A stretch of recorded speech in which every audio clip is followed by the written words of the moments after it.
पिछली क्लास में question of the day हमारा ये था, इसी को स्टार्ट करके इसी को सॉल्व करके अपना वीडियो हम स्टार्ट करते हैं। तो सबसे पहले हमको बोला गया था इसको सॉल्व करिए, ठीक है। तो क्या ट्रिक होती है सॉल्व करने की या फिर कैसे हम अप्रोच करेंगे ये देखते हैं। सबसे पहली बात, ओपन करना तो फालतू है, ये तो हम जान गए, ओपन नहीं करेंगे अभी। दूसरी चीज़ हम क्या देखेंगे, देखिए ध्यान से।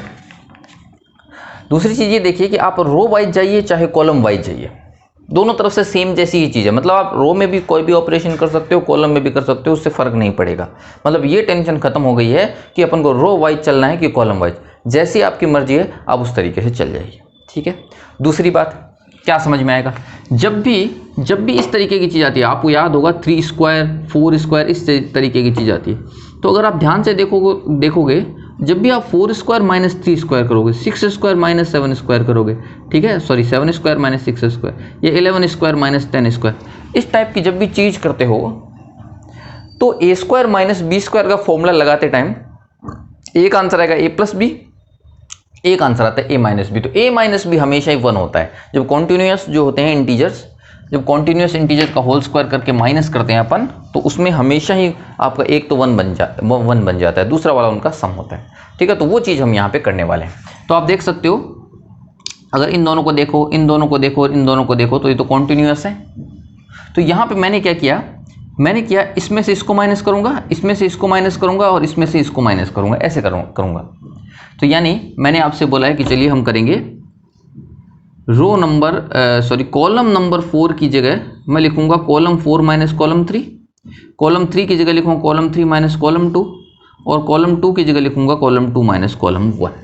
कॉलम 1 तो एज इट इज रहेगा, कोई दिक्कत नहीं है। तो ऐसा करने से पहला तो 1 स्क्वायर 2 स्क्वायर 3 स्क्वायर 4 स्क्वायर बच जाएगा, ठीक है। यहाँ पे आप बात करें फोर्थ में, चलिए यहीं से शुरुआत करते हैं, उससे कोई फर्क नहीं पड़ेगा।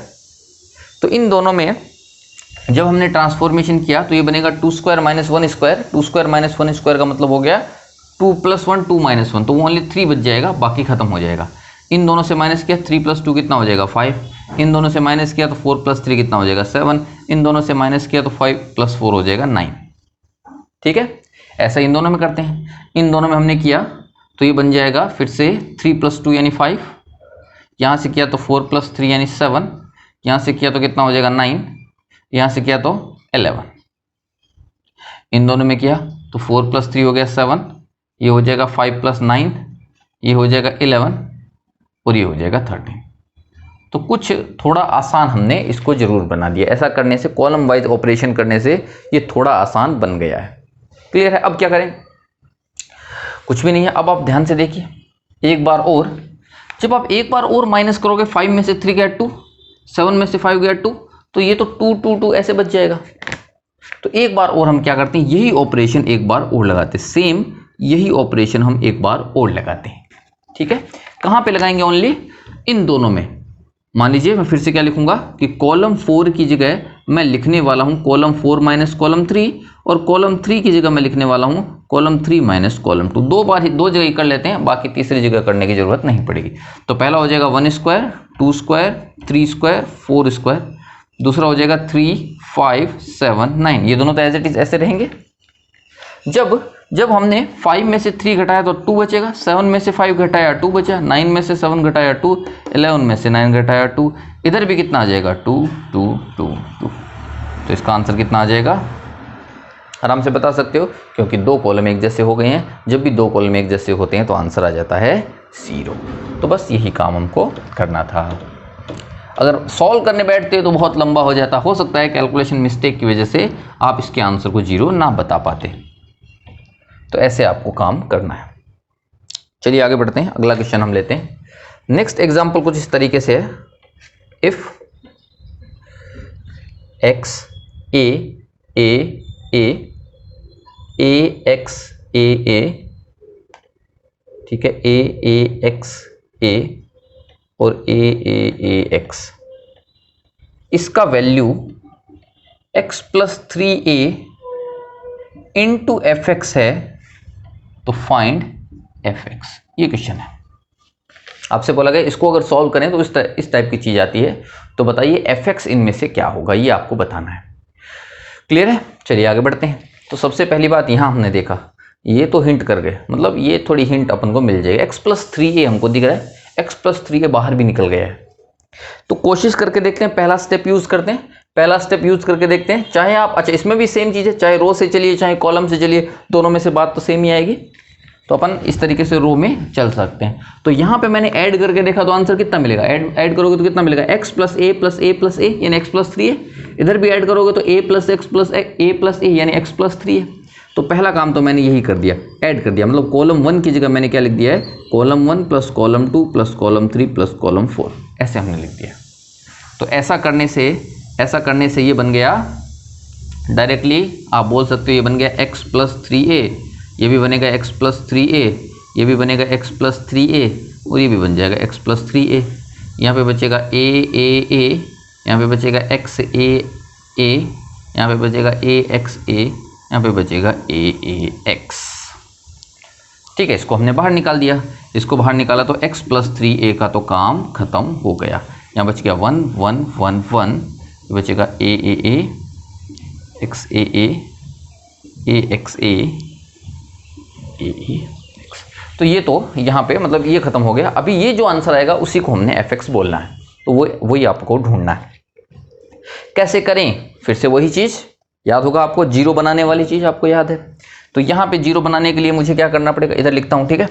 वहाँ पे जीरो बनाने के लिए मुझे लिखना पड़ेगा, सर रो 2 की जगह मैं लिखने वाला हूँ, कॉलम वाइज चल सकते हो, रो वाइज चल सकते हो, आपकी जो भी मर्जी है। तो रो 2 की जगह मैं लिख सकता हूँ रो 2 माइनस रो 1, रो 3 की जगह मैं लिख सकता हूँ रो 3 माइनस रो 1, रो 4 की जगह लिख सकता हूँ रो 4 माइनस रो 1। रो 1 में से ही सभी को हमने घटा दिया। तो पहली रो तो एज इट इज रहेगी 1a, दूसरी रो में घटाया तो यहाँ बन गया 0, यहाँ बनेगा x माइनस a, यहाँ बनेगा 0, यहाँ बनेगा 0। फिर तीसरी में यहाँ बनेगा 0, यहाँ बनेगा 0, यहाँ बनेगा x माइनस a और यहाँ बनेगा 0। फिर यहाँ पे बनेगा 0, फिर 0, फिर 0 और यहाँ बनेगा x माइनस a। शायद आपको समझ में आया होगा, ठीक है। 1 में से 1 घटाया 0, a में से a 0, a में से a 0, 1 में से 1 0, a में से a 0, a में से a 0, यहाँ पर भी 0, यहाँ पे बच जाएगा x माइनस a लास्ट में। क्लियर है? तो अब इसको सॉल्व कर लेते हैं। इसको सॉल्व करना कोई बड़ी बात नहीं है। अच्छा, बाहर वाला मैं भूल गया हूँ, x+3a तो आपके पास था ही, तो यहाँ से आ जाएगा x+3a, ये तो इतना आ ही गया। जब 1 के अलोंग एक्सपेंड करोगे तो 1 के अलोंग एक्सपेंड करोगे तो ये तो पॉजिटिव आएगा और डिटर्मिनेंट आपका ये खत्म, ओनली ये बच जाएगा x minus a 0 0, 0 x minus a 0 और 0 0 x माइनस a। अच्छा, इसको फिर से सॉल्व कर लीजिए तो आ जाएगा x+3a और ये बन जाएगा आपका x minus a into x minus a cube, ऐसे बन जाएगा। सॉल्व कर लेना, इस तरीके से बन जाएगा। तो ये आ जाएगा x माइनस a, fx की वैल्यू कितनी आ जाएगी, फाइनल आंसर क्या आएगा कि सर fx होगा x minus a whole cube, ये fx आएगा। क्लियर है? तो यहाँ पे आप देख सकते हो एक नई बात और आपको देखने को मिल सकती है, ठीक है। बिल्कुल, क्या है नई बात, ये देखिए। इस क्वेश्चन से हमको एक नई बात सीखने को मिलती है कि अगर ओनली डायगोनल एलिमेंट आपके पास हो, कोई भी डिटर्मिनेंट में अगर आपके पास डायगोनल एलिमेंट के अलावा सभी जीरो हों, a 0 0, 0 b 0, 0 0 c, अगर डायगोनल एलिमेंट के अलावा सारे एलिमेंट आपके पास जीरो हों तो डिटर्मिनेंट की वैल्यू आती है a b c, डायगोनल्स का मल्टीप्लाई। ये आप याद कर लेना थ्योरम, चाहे 4x4 का हो, 5x5 का हो, जो भी आपके पास डिटर्मिनेंट हो, अगर डायगोनल के अलावा सारी एंट्रीज अगर जीरो हैं तो उसका डिटर्मिनेंट का वैल्यू डायगोनल के एलिमेंट्स का मल्टीप्लाई आ जाता है, a into b into c, directly answer लिख सकते हो, ठीक है। तो वही थोड़ी देर पहले मैंने यूज़ किया था, जिससे कि आप थोड़ा स्पीड में क्वेश्चन को सॉल्व कर सकते हैं, ठीक है। चलिए आगे बढ़ते हैं, अगला क्वेश्चन लेते हैं। Example, prove that 1 + a² ab ac ab 1 + b² bc और ये आ जाएगा ac bc 1 + c²। ये वैल्यू बराबर होगी 1 + a² + b² + c² के। प्रूव करना है। वीडियो पॉज करिए, फिर से आगे बढ़िए। ठीक है, चलिए देखते हैं कैसे अप्रोच करें। सबसे पहली बात सम करके देखते हैं। सम करके देखा तो आप देखोगे कि ज़्यादा फायदा होगा नहीं। 1 + a² ab + ac ऐसा मिलेगा, इधर 1 + b² ऐसे करके मिलेगा। तो सम वाला सिस्टम तो हमने खत्म कर दिया, उससे तो हमको कोई फायदा नहीं मिल रहा है।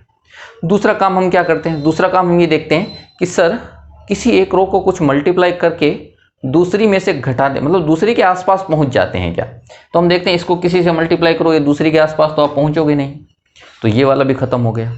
लेकिन तीसरा हमको साफ साफ यहाँ पे दिख रहा है कि सर जब भी इस तरीके के टर्म आए, A B A C A D इस तरीके के टर्म आए मल्टीप्लाई में, तो कौन सा मेथड लगाएंगे, कॉलम से बाहर निकालेंगे।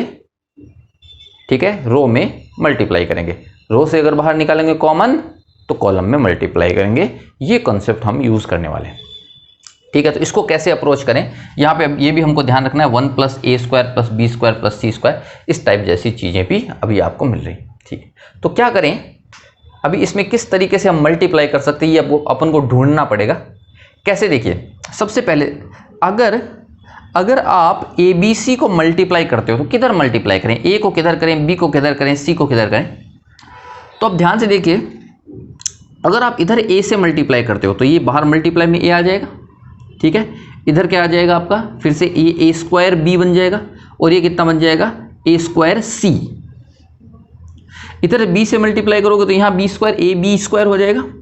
यहाँ पे क्या हो जाएगा, 1 + b² इंटू में b हो जाएगा, और यहाँ पे b² इंटू c हो जाएगा। इसी तरीके से इनके पास भी c आ जाएगा, और फिर क्या करेंगे, ऊपर से यहाँ पर भी c है, यहाँ पर भी c और यहाँ पर भी c आ जाएगा, तो वो c को हम बाहर निकाल देंगे। तो पहला काम हमने क्या किया, पहला काम हमने क्या किया है, अगर आपको नहीं समझ में आए तो आप एक बार करके देख लेना। ठीक है, अच्छा उससे कोई फर्क नहीं पड़ेगा आप किस साइड से जाते हो, कॉलम से जाते हो कि रो से जाते हो, उससे कोई फर्क नहीं पड़ेगा। तो एबीसी से मल्टीप्लाई और डिवाइड किया, नीचे वाला तो एज इट इज रखा और इसको अंदर डालना ऐसे स्टार्ट कर दिया। इसको ए को यहाँ अंदर डाला, तो ए को यहाँ डाला तो ये बन जाएगा 1 + a² इंटू ए, ये बन जाएगा a² b, ये बन जाएगा a² c। फिर इधर b डाला तो ये बन जाएगा ab², ये बन जाएगा 1 + b² इंटू बी, और ये बन जाएगा b² c। फिर इसमें c डाला तो ये बन जाएगा a² c b c² 1 + c² into c, ये बन गया। अब क्या करें, क्योंकि हमने इस साइड से अंदर डाला है तो हम इस साइड से बाहर निकालेंगे। अगर हम इस साइड से अंदर डालते ए बी सी तो हम इधर से बाहर निकालते, सेम बात है। तो यहाँ से हमने क्या किया, ए कॉमन लिया, यहाँ से हमने बी कॉमन लिया, यहाँ से हमने सी कॉमन लिया, तो फिर से ऊपर आ जाएगा ए बी सी, नीचे अपने पास एक ए बी सी है ही। यहाँ से इस कॉलम में क्या हो जाएगा, इधर बच जाएगा 1 + a² b² c², इधर क्या बच जाएगा, b कॉमन ले लिया है तो a² 1 + b², और इधर क्या मिल जाएगा c²। इधर से फिर से वही काम किया तो आंसर कितना मिलेगा, इधर से आ गया आपका a² b² 1 + c²। बस अब आपको दिखने लग गया है कि क्वेश्चन थोड़ा सा आसान सा लग रहा है अपन को, इस तरीके से हम कर सकते हैं। तो ये तो कट के आंसर 1 बन जाएगा। ठीक है, फिर से इसको देख के आइडिया लगेगा कि सबको सम कर देते हैं। अब इस साइड से अगर सम करेंगे तो हमारा कोई फायदा नहीं है, क्योंकि कुछ कॉमन नहीं आएगा। ये बनेगा 1 + 3a², 1 + 3b², 1 + 3c², जो कि हम कॉमन नहीं ले सकते हैं। बट अगर इस तरीके से हम सबको ऐड करें, इस तरीके से ऐड करें, मतलब हम क्या करने वाले हैं, अभी हम लिखेंगे सर कॉलम रो 1 की जगह रो 1 की हम लिखेंगे रो 1 + रो 2 + रो 3, ऐसे हम कर देते हैं। तो ऐसे करेंगे तो ये सब ऐसे ऐड हो जाएंगे। पहली जगह पर भी बन जाएगा 1 + a² + b² + c², दूसरी जगह पर भी 1 + a² + b² + c², और तीसरी जगह पर भी 1 + a² b² + c²। बाकी दोनों तो ऐसे ही बचे रहेंगे, ये हो जाएगा b², ये बचेगा 1 + b², ये बन जाएगा b², ये बनेगा c², ये बनेगा c², और ये 1 + c²। ये तो कुछ चेंज होगा नहीं, ये तो एज इट इज ऐसे ही बचेगा। तो इसको निकालिए हमने बाहर। तो इसको जैसे ही हमने बाहर निकाला 1 + a² + b² + c², तो यहाँ बन जाएगा 1 1 1 b² 1 + b² c², और यहाँ बन जाएगा आपका c² 1 + c²।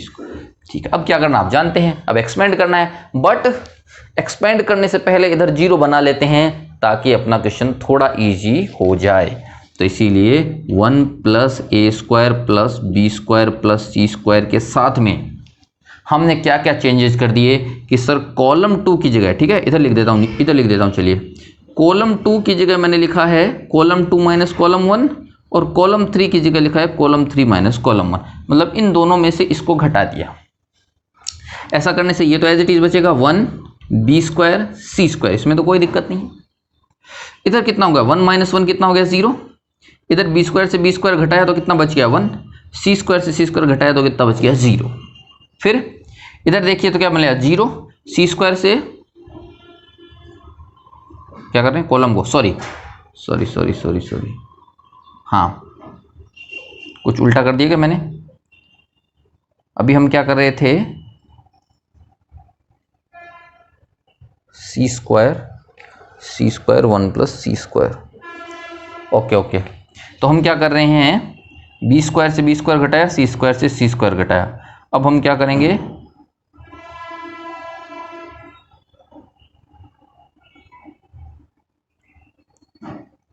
ओके, मैंने मिस्टेक करी ना इधर कुछ, ओके इधर क्या आएगा बी स्क्वायर, ये मैंने मिस्टेक करी है क्योंकि यहाँ पे बी स्क्वायर था ना इसीलिए बी स्क्वायर बचेगा, अभी सही है। तो मैंने क्या किया इसको घटाया, बी स्क्वायर से बी स्क्वायर गया 0 बचेगा और सी स्क्वायर से गया तो 1 बचेगा, बस ये क्वेश्चन अब खत्म हो जाएगा। जैसे इस 1 के लॉन्ग एक्सपेंड करोगे तो आंसर 1 ही आ जाएगा, यानी 1 plus a square plus b square plus c square, ये आपका आंसर आ जाएगा। ठीक है, तो यहाँ थोड़ी मिस्टेक मैंने कर दी थी इसीलिए थोड़ी दिक्कत हो रही थी, बाकी कोई प्रॉब्लम नहीं। तो इस तरीके से ऐसे क्वेश्चंस को सॉल्व आप कर सकते हो। तो जैसा कि मैं आपको बार बार बोलता हूँ, आप ट्राई करना सीखिए, ठीक है, अपने आप प्रैक्टिस करोगे बाद में ये सारे क्वेश्चन होने लग जाएंगे। बस आपको ट्रिक समझनी है कि किस ट्रिक से हम आगे बढ़ेंगे। एक एक स्टेप होता है, उस स्टेप को सोचते जाइए, आगे बढ़ते जाइए, तो बिल्कुल आसानी से ऐसे क्वेश्चंस को सॉल्व कर सकते हैं। तो चलिए क्वेश्चन और कर देते हैं। आपको प्रूव करना है determinant 1 plus x 1 1 1 1 plus y 1 1 1 1 plus z. इस डिटर्मिनेंट का वैल्यू होगा x y z 1 plus sigma 1 upon x. तो सिग्मा 1 अपॉन एक्स क्या होता है तो आप जानते हो 1 upon x plus 1 upon y plus 1 upon z, इस तरीके से है और साथ में 1 एक्स्ट्रा में है और बाहर है एक्स वाई जेड इनटू में। तो बस पहली बात तो हमको यही समझ में आ गई, इनटू में क्या है एक्स वाई जेड। ये मल्टीप्लाई में लाना हमारे लिए बहुत आसान है। कैसे लाएंगे मल्टीप्लाई में, कॉमन लेके, कॉमन लेते ही मल्टीप्लाई से वो बाहर आ जाएगा। ठीक है, कॉमन कैसे लें सबसे पहली बात। अच्छा एक तरीका तो ये है, एक तो आप सीधा सॉल्व करो, आप बोलोगे सर मैं यहाँ 0 0 बना लेता हूँ फिर सॉल्व करूंगा, वो भी एक तरीका है, उसमें कोई दिक्कत नहीं है, वैसे भी आप कर सकते हो। बट अभी के लिए मैं क्या करता हूँ एक्स वाई जेड तो कम से कम ले आता हूँ, फिर माइनस कर दूंगा। तो एक्स वाई जेड कैसे लाएं, चाहे रो से, अब अच्छा ये भी एक सिमेट्रिक है, तो आप बोलोगे सर रो की तरफ से ऑपरेशन करें कॉलम की तरफ से करें, कोई दिक्कत आएगी नहीं। तो हमने क्या किया एक्स वाई जेड कॉलम से बाहर निकालते हैं। तो एक्स वाई जेड कॉलम से जब बाहर निकाला, इधर से एक्स निकाला तो ये बन जाएगा 1 बाई एक्स प्लस 1 बन जाएगा। ठीक है, इधर से x निकाला तो ये 1 बाई एक्स निकल जाएगा, ये इधर से x निकाला तो ये 1 बाई एक्स बच जाएगा। पहले कॉलम से x निकाल लिया हमने, इधर से y निकाला तो ये 1 बाई वाई बचेगा। फिर इधर से भी हमने क्या किया y निकाल दिया तो ये 1 अपॉन वाई प्लस 1 बच जाएगा और ये 1 अपॉन वाई। इधर से z निकाला तो 1 upon Z 1 upon Z 1 upon Z plus 1। ठीक है, ये ऐसे हो जाएगा। तो ये काम तो खत्म हो गया। अब ये थोड़ा दिख रहा होगा आपको कि बन जाएगा। ठीक है, अब कैसे करें, क्या करें, कोई बात नहीं, घटा देते हैं। ठीक है, अब क्या कैसे माइनस कैसे करेंगे ये आप थोड़ा सा देख सकते हो। जैसे कि फॉर एग्जांपल, ठीक है, इसमें से इसको माइनस करेंगे तो यहां ओनली 1 बच जाएगा, इसमें से इसको माइनस करेंगे तो ओनली यहां पे क्या बच जाएगा 0। तो 0 वाला काम भी अब आप कर सकते हो, कोई दिक्कत नहीं है माइनस करने के। बस आप अब ऐसे माइनस करोगे तो बहुत दिक्कत होगी, तो हमको कॉलम वाइज अब माइनस कर देना है। तो जैसे भी आपकी इच्छा हो आप उसको माइनस कर सकते हो। जैसे कि for example x into y into z. ठीक है, तो सबसे पहली बात हम करते हैं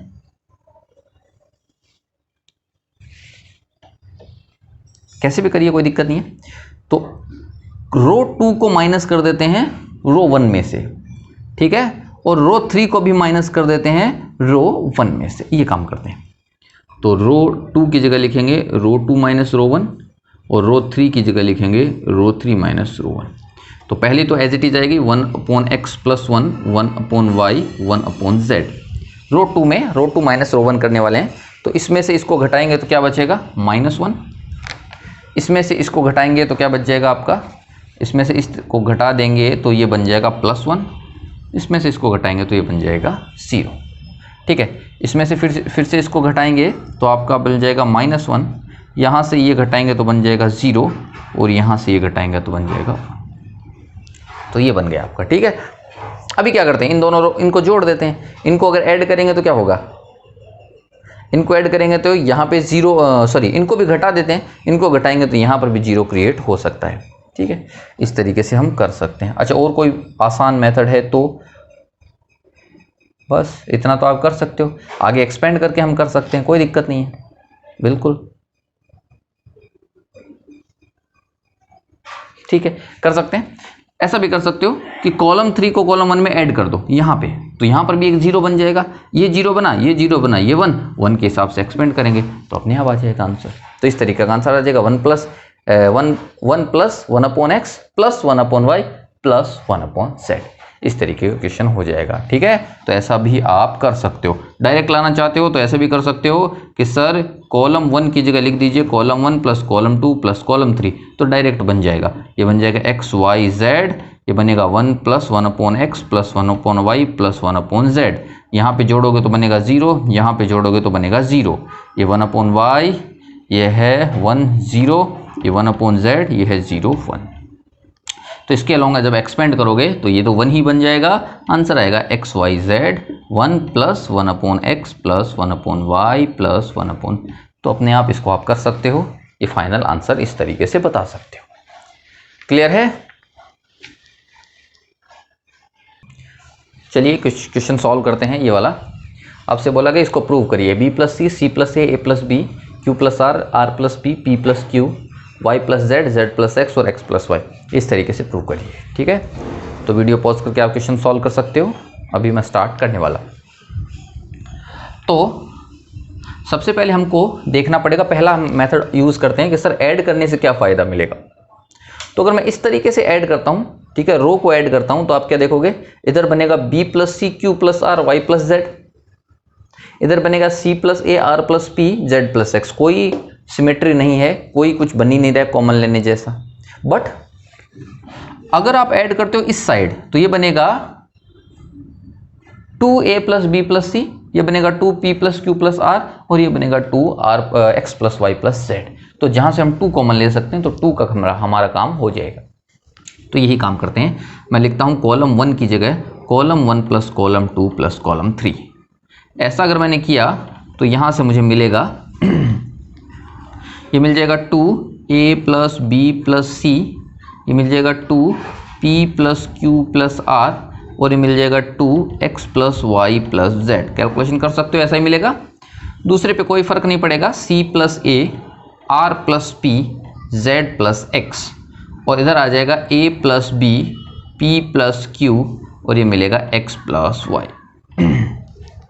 ठीक है, अब क्या करें, 2 तो कॉमन आ जाएगा, 2 तो हम बाहर निकाल लेंगे, 2 में तो कोई दिक्कत नहीं आएगी, उसमें तो कोई आपको प्रॉब्लम नहीं है। ठीक है, अब क्या करें, अपन को चाहिए ओनली ABC, इस टाइप की टर्म चाहिए। तो आप क्या करोगे, आप ऐसा बोलोगे कि सर यहाँ पे है C + a, अगर आप C + a को a + b से माइनस कर दो तो ओनली यहाँ पे b बच जाएगा और यहाँ पे ओनली c बच जाएगा। तो ये आप देख सकते हो, ये तो बड़ा आसान है कि यहाँ पे 3 टर्म है, यहाँ पे 2 टर्म है, तो इसमें से हर बार माइनस करोगे तो कुछ एक ही टर्म बचेगा, और हमको एक ही टर्म चाहिए।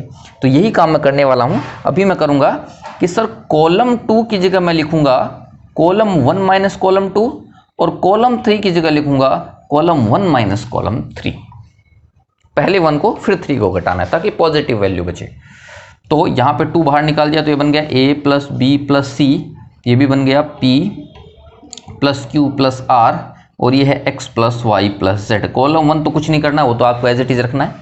कॉलम 2 की जगह पे आपको लिखना है 1 में से माइनस करके, तो a + b + c में से c + a घटाएंगे तो ओनली क्या बच जाएगा, b। इधर घटाएंगे r और p घटा देंगे तो ओनली क्या बच जाएगा, q। इधर z और x घटा देंगे तो ओनली क्या बच जाएगा, y। इस बार a और b घटाएंगे, a और b घटाएंगे तो ओनली बचेगा c।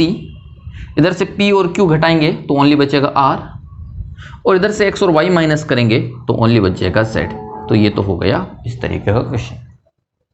अब क्या करें, अब यहां पे आपको एक अकेला टर्म चाहिए तो कोई दिक्कत नहीं है, इस बार इन दोनों को ऐड करके फिर घटा देते हैं।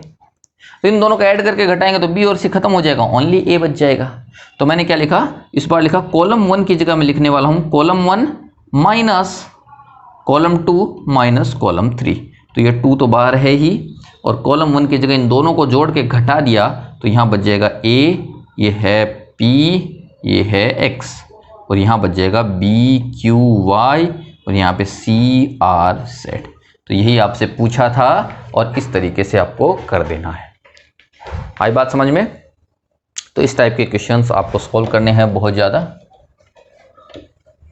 अगर आपको शीट मिल जाती है तो शीट में इस तरीके के क्वेश्चन आप सॉल्व करना, और ज़्यादा प्रैक्टिस हो जाएगी, और ज़्यादा अच्छे से आप क्वेश्चंस को कर पाएंगे और आपकी स्पीड भी थोड़ी बन जाएगी। ठीक है, तो चलिए अभी अपन बात करने वाले हैं अगले पॉइंट के बारे में।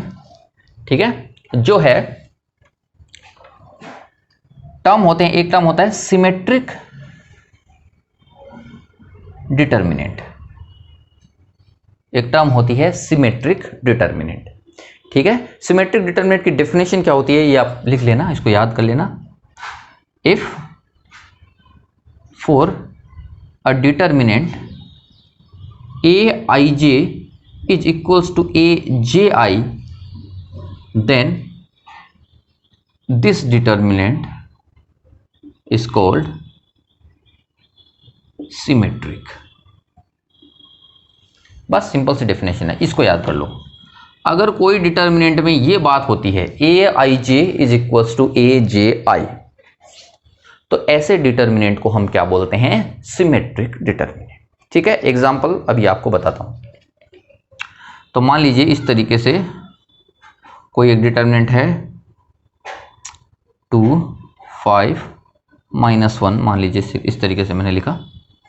तो यहां पे मैंने लिख दिया मान लीजिए 4। तो आप क्या बोलोगे, सर ये जगह कौन सी है? ये जगह तो है A12।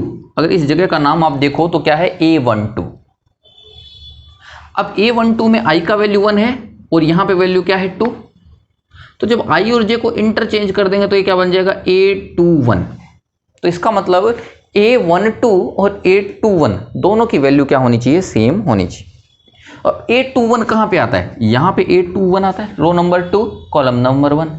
तो इसका मतलब अगर मैंने यहां पे 4 लिखा है तो इधर भी मुझे क्या लिखना पड़ेगा, 4 ही लिखना पड़ेगा। इसी तरीके से अगर मैं यहां पे लिखता हूं -3, मान लीजिए मैंने यहां पे -3 लिखा है, ये जगह कौन सी है, ये तो सर A13 जगह है। इसको उल्टा कर देंगे तो ये कितना आ जाएगा, इसका कॉन्जुगेट ले लेंगे तो कितना आ जाएगा, A31। तो A31 वाली जगह ये होती है, इसका मतलब इसको भी -3 होना चाहिए। अगर मैं लिखता हूं कि ये वैल्यू जो है वो 1 है, अगर मैं लिखता हूं ये वैल्यू 1 है, तो आप बोलोगे ये वाली जगह भी फिर 1 होनी चाहिए। तो आप देख सकते हो अगर आप इस डायगोनल को छोड़ दो, अगर आप डायगोनल को छोड़ दो, बाकी सारे एलिमेंट इस डायगोनल के अलोंग सिमेट्रिक हैं। 1 1 -3 4 4, ऐसे आप देख सकते हो ये डायगोनल इनके लिए मिरर इमेज का काम कर रहा है।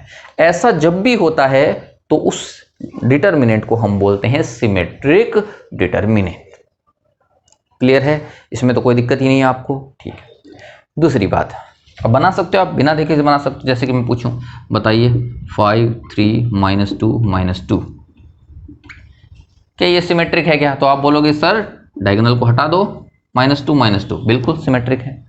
ठीक है, इस तरीके से 0 1 5 -2 3 5 -2 3 5 सिमेट्रिक है क्या? तो आप बोलोगे सर डायगोनल, इस डायगोनल को हटाओ, 5 5 3 3 -2 -2 सिमेट्रिक है। तो कोई भी एग्जाम्पल के लिए आप देख सकते हो कि वो सिमेट्रिक है कि नहीं है, आराम से आप बता सकते हो। ठीक है, दूसरी बात देखो क्या है, अगर आप इस इक्वेशन में i = j कर देते हो, i = j कहां पे होता है सर, ये डायगोनल वाले एलिमेंट पे i = j होता है। तो अगर i = j आप कर देते हो तो क्वेश्चन बन गया aii = aii, तो इसका मतलब तो हो गया कि कुछ भी प्रॉब्लम नहीं है, आप डायगोनल वाले एलिमेंट कुछ भी ले सकते हो। तो इसने बोला है कि diagonal a i i is equals to a, ये तो हमेशा ही होगा, तो इसका मतलब डायगोनल के एलिमेंट कुछ भी ले सकते हो, सिमेट्रिसिटी पे कोई फर्क नहीं पड़ेगा। तो ये डायगोनल के एलिमेंट अलग अलग हैं तो भी चलेगा, इधर देख सकते हो आप अलग अलग हैं, इस साइड भी अलग हैं, तो ऐसे आप कर सकते हो। ठीक है, मतलब सिमेट्रिक के अंदर क्या बात याद रखनी है आपको, सिमेट्रिक जो भी डिटर्मिनेंट है उसमें डायगोनल के एलिमेंट आप कुछ भी ले सकते हो, बट आपको बाकी सारे जो एलिमेंट हैं वो सेम रखने पड़ेंगे कॉन्जुगेट तरीके से। कॉन्जुगेट तरीके से मतलब क्या है, अगर A13 को आप जितना रखते हो उतना ही A31 को रखना पड़ेगा। ठीक है, Aij को Aj के इक्वल करना पड़ेगा। दूसरी जो चीज है उसका नाम है skew symmetric determinant. Skew symmetric determinant की डेफिनेशन क्या होती है, अगर Aij का वैल्यू -Aj के बराबर है, अगर Aij का वैल्यू -Aj के बराबर है तो वो डिटर्मिनेंट होगा स्क्यू सिमेट्रिक डिटर्मिनेंट। क्लियर है? अब कैसे बोल सकते हैं, तो यहां पे हमने बोला कि चलिए i is equals to j करके हम देखते हैं। i is equals to j किया तो ये बन गया Aii is equals to -Aii, इसको इधर ले गए तो बन गया 2Aii इज इक्वल्स टू 0, मतलब Aii का वैल्यू कितना आ गया। तो ये इंपॉर्टेंट बात यहाँ पे समझ में आई कि अगर skew symmetric skew symmetric determinant है, डिटर्मिनेंट तो हमेशा आप जानते हैं कि 3/3, 4/4, 2/2, 5/5 ऐसे ही आएगा। तो अगर वो स्क्यू सिमेट्रिक है तो उसके Aii एलिमेंट सारे कितने होने पड़ेंगे, 0 होने पड़ेंगे। बस ये आपको ध्यान से सुन लेना है। जैसे फॉर एग्जांपल 3x3 का आप बनाते हो तो सबसे पहले तो तीनों डायगोनल के एलिमेंट्स को कर दो 0। अब आपको क्या कर देना है, यहां आपने लिखा है 2 तो यहां लिखना पड़ेगा -2, यहां पे लिखा है -5 तो यहां पे लिखना पड़ेगा 5, यहां पे आपने लिखा है 7 तो यहां लिखना पड़ेगा -1।